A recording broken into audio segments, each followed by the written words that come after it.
What is going on, you guys? My name is Rage and I am back today with another video for you all. This is part 3 of the beginner farming guide for the Marvel Strike players out there, especially those looking to gain some insight on who to farm, especially for those characters that you're not sure of. Well, I can tell you today who you can fully invest in now that we're fully transitioning towards the end game. So if you guys haven't already, please go ahead and check out my parts 1 and 2 of this series, as it does lay down a lot of the foundation, especially for this next stage towards the end game content. So at this point, you guys, I gotta say that, based on my recommendations and characters, there should be likely 3-4 legendaries now that you've either A, worked on, or B, they're fully unlocked. So that's gonna be Star-Lord, Invisible Woman, as well as Shuri, and last but not least, Magneto being the most notable recent one. So we're going to be focusing on the next stages now. In this case, we're going to build on our last video where we talked about the Asgardians being a key and pivotal piece for unlocking Black Bolt. And it's a legendary event right now. It's upcoming. It's ongoing right now, so it's kind of funny the timing of this video, but works out quite fine. We're going to be talking about Black Bolt. We're going to be talking about utilizing Black Bolt and his Inhumans team to become part of that roster to unlocking Ebony Maw as well. So let's go ahead and dive into the characters. You guys can get a sense of how powerful my characters are, how they're utilized right now in the late game, especially with many of these characters being key and pivotal pieces to my team. So as you can see here, Hela, I have her at the 76k. Cannot say enough good things about Hela. I've actually made a video on unlocking her, so I'm going to put that in the description below. A core and key piece to Asgardian's team, used in Raid's Dark Dimension Arena. Do not be afraid to invest in her, as you can see that I've done so here. Absolutely huge piece. You can unlock her fairly early in the end game, so definitely recommend you guys check out my videos where I have unlocked her with a lower team, especially for those requirements. Next, you guys, part of Nexus here in the 8-9 node, you're going to get the ability to be able to unlock Thanos. And the reason, although Thanos is on this list, he's not utilized for any legendary, but the key reason with him is because of how relevant the Black Order is actually in the meta right now. In addition, Thanos is a really key piece in terms of my raid teams, where he provides energy, especially his passive here, where he gives energy to the Q adjacent cosmic allies, and a lot of really strong characters in the game are cosmic, so that's why Thanos was on here. I've also made a video on him as well as the Lord team, unlocking him, just especially those early in the end game. So definitely check that out if you guys can. But as you can see here, Thanos is really big in the end game due to the relevance of his Black Order team. In addition, he's used across all game modes just due to his ability to be able to provide energy to adjacent cosmic characters.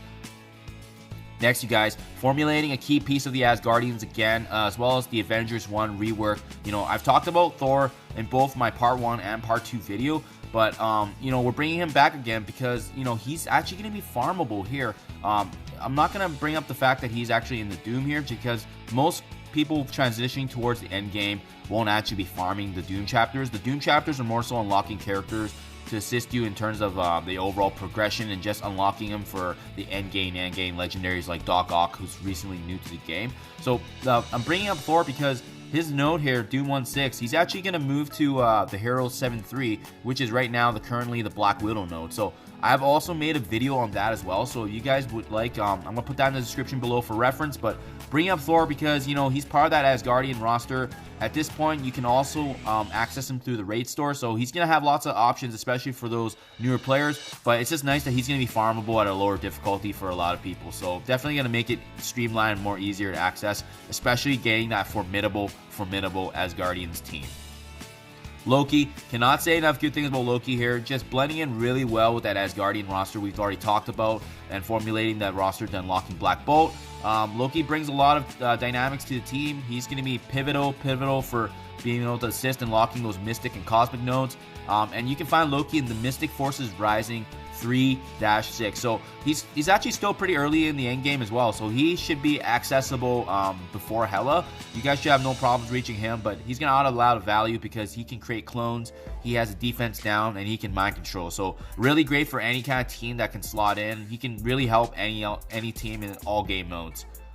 Next, we're going to talk about Karnak here, you guys. Karnak being a pivotal piece to unlocking as part of that Inhumans team for Ebony Maw Legendary. And I did make a video on Karnak as well. He's found 8-6 right before Thanos. Definitely a really significant piece because of the fact that you need those 5 characters to unlock Ebony Maw, who is definitely one of the top legendaries in the game right now. So, and as well, Inhumans team is right now, in my opinion, I use them as a top 3 offense team for War. So, definitely recommend it. As you can see here, I built it up mildly here, but he's also utilized as part of the Inhumans team to unlocking Doom Chapter 1 to 1-3. So definitely you're going to see that there's a lot of endgame value for these guys. Just following that same pattern, it's going to be Crystal, consistent with Karnak here. She's going to be utilized as well to unlocking Ebony Maw, and you can actually find her in the arena store, so that's pretty convenient. She's not farmable in the campaign just yet, but arena is pretty generous, so I do recommend being able to use those shards as part of your next step in your progression. And Crystal is really great for providing supplementation of regen and healing for the team, so definitely a key piece for the Inhumans team.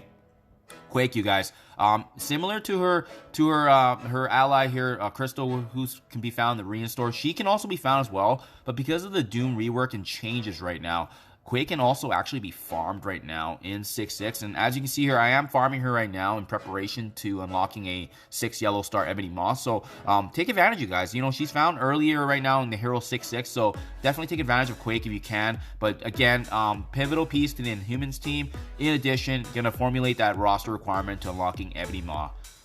Next, consistent with both Crystal and Quake, it's going to be Miss Marvel. You can find her in Mystic Forces Rising 2-6, so a little earlier than Loki here. But, you know, again, I didn't build her up quite as much just because she's not really utilized in my Inhumans team after unlocking Ebony Maw, just because of the fact that she's part of the Young Avengers team, and I haven't really used them, to be honest. But this is what I built her up to that worked and did the job, so just as a reference here. But yeah, she's definitely great on her own, especially with City Heroes, but I wouldn't build her up too much just because the Young Avengers right now, they're not really like a key meta in the game, but the rework for them was nice. It does provide a lot of value. Miss Marvel helped me out earlier in my Heroes 7 campaign, but following that, I haven't really used her too much just because in place of her, Yo-Yo is actually the best in slot for the Inhumans team, right? So, and I do believe that's it for going through the campaign characters for just farming and whatnot. Let's go ahead and talk about the actual stores here in terms of what we should be focusing. At this point in the game, with the orbs that you guys are looking for, we've unlocked everyone we needed for the legendaries, as I mentioned earlier. So at this point, I actually just recommend going through and opening the Blitz orbs here, which gives you the best bang for buck because it provides the best value in terms of what you're spending for what you're getting. So that's what I recommend, especially if you're not in need of a specific legendary anymore.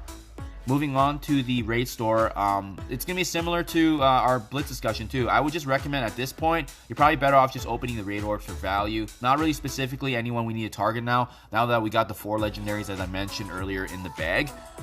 In the arena store, I've already talked about Crystal. I've talked about Quake. You know, try to farm them when you can because they will be the 2 next pivotal pieces in terms of unlocking both Ebony Maw and Black Bolt. Which leaves us now, last but not least, the War Store here at the end game. You know, at this point, now that we've unlocked Sif, Graviton, and Pyro from the part 2, we're going to be focusing on really significant characters in the end game. And keep in mind, although these guys aren't utilized as part of unlocking Ebony Maw as well as Black Bolt, they're just really pivotal in the late game. So I recommend both Carnage as well as Mr. Sinister. Both being the fact that they have immense value in the late game. You know, Carnage being part of that really powerful meta symbiote team right now.